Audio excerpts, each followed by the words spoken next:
అందరికీ welcome back to the wholesome kitchen episode 10. ఇవాళ మనం చూస్తున్నాం 3 healthy and tasty millet recipes.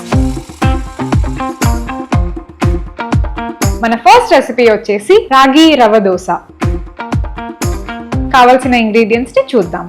రాగి పిండి, బొంబాయి రవ్వ, బియ్యం పిండి, ఉప్పు, సన్నగా తరిగిన ఉల్లిపాయలు, సన్నగా తరిగిన కొత్తిమీర, జీలకర్ర, సన్నగా తరిగిన అల్లం, ఆయిల్, వాటర్ తగినంత.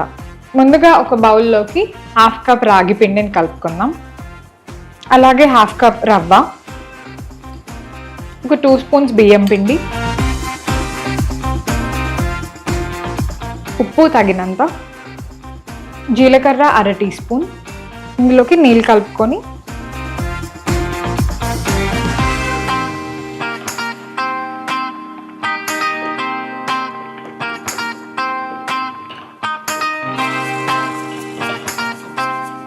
నీళ్ళు యాడ్ చేసుకున్నాక పల్చగా వచ్చేంత వరకు కలుపుతూ ఉండాలి. ఇందులోకి ఒక 2 టీ స్పూన్స్ ఆఫ్ ఆనియన్స్ని యాడ్ చేసేస్తున్నాం. అలాగే సన్నగా తరిగిన కొత్తిమీర, కాస్త అల్లం,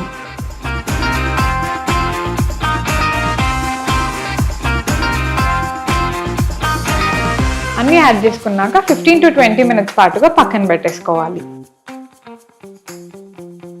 మన రవ్వ దోశ బ్యాటర్ అయితే రెడీ అయిపోయింది. ఇప్పుడు దోశలు వేసేసుకుందాం.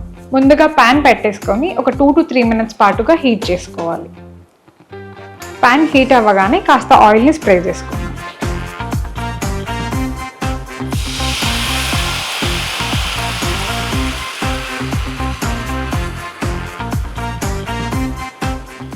దోశ వేయగానే కాస్త ఆయిల్ని స్ప్రే చేసుకోండి పైన నుంచి.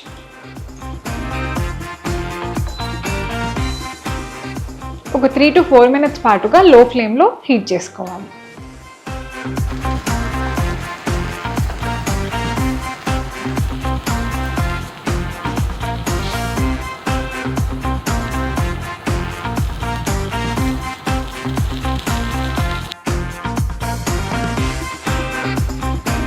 మన క్రిస్పీ రాగి రవ్వ దోశ అయితే రెడీ అయిపోయింది. టేస్ట్ చూసేద్దాం.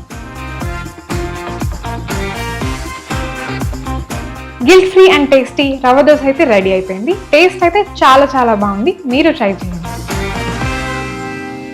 మన సెకండ్ రెసిపీ వచ్చేసి సింపుల్ అండ్ ఈజీ రాగి సంగటి. కావాల్సిన ఇంగ్రీడియంట్స్ని చూద్దాం. రాగి పిండి, నెయ్యి, సాల్ట్, వాటర్. ముందుగా ఇండక్షన్ మీద కడాయి పెట్టేసుకొని హీట్ చేసుకోవాలి. కడాయి అయితే హీట్ అయిపోయింది. 2 గ్లాసెస్ వాటర్ యాడ్ చేసుకుందాం.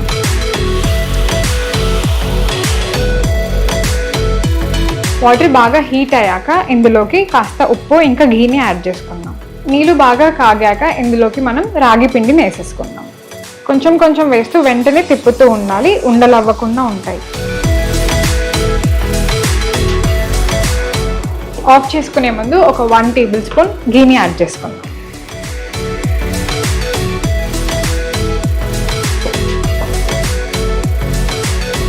బాగా కలుపుకున్నాక ఒక ప్లేట్లోకి తీసుకొని ముద్దలాగా కలుపుకోవాలి. ఒక ప్లేట్లోకి తీసాక చేతికి నెయ్యి రాసేసుకొని 2 ముద్దలుగా చేసేసుకుందాం.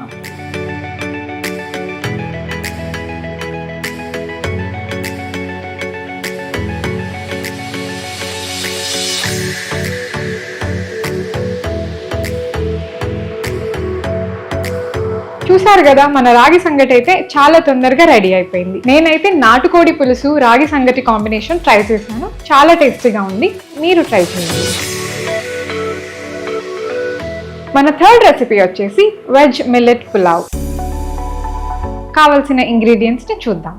కొర్రలు, చిన్నగా కట్ చేసుకున్న క్యాప్సికమ్ 1 కప్, కట్ చేసి పెట్టుకున్న బీన్స్, సన్నగా తరిగిన ఉల్లిపాయలు, 1 కప్ టమాటో ముక్కలు, చిన్నగా కట్ చేసి పెట్టుకున్న క్యారెట్స్, సన్నగా తరిగిన కొత్తిమీర, చిన్నగా కట్ చేసి పెట్టుకున్న పచ్చిమిర్చి, పుదీనా, హోల్ గరం మసాలా పౌడర్, పసుపు, ఉప్పు, నెయ్యి, నీళ్ళు తగినంత.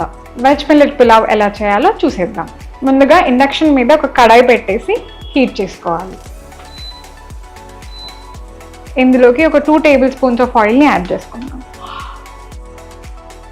ఆయిల్ హీట్ అవ్వగానే హోల్ గరం మసాలాని యాడ్ చేసుకోవాలి. కాస్త జీలకర్రని కూడా యాడ్ చేసుకుందాం. సన్నగా తరిగిన పచ్చిమిర్చి ముక్కలు, కాస్త ఆనియన్స్,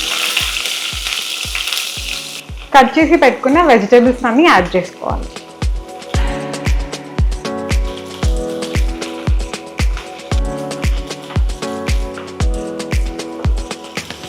అలాగే కాస్త పుదీనాని వేసుకొని కలుపుకోండి.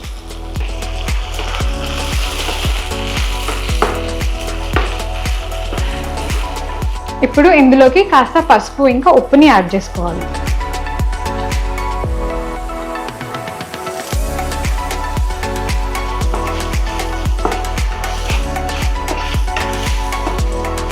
కొంచెం గరం మసాలాని యాడ్ చేసుకోవాలి.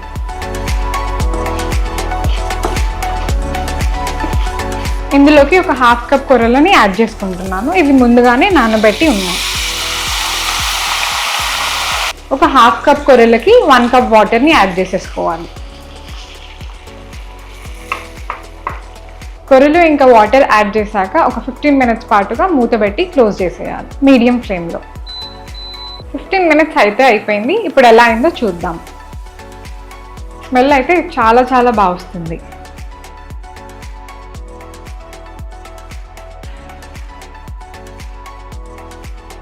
న్యూట్రిషియస్ వెజ్ మిల్లెట్ పులావ్ అయితే రెడీ అయిపోయింది. టేస్ట్ ఎలా ఉందో చూద్దాం. మిల్లెట్స్ అనగానే టేస్ట్ లేదు అనుకుంటూ ఉంటాం, కానీ ఈ వెజ్ మిల్లెట్ పులావ్ని ట్రై చేసి చూడండి, రెగ్యులర్గా చేసుకుంటారు.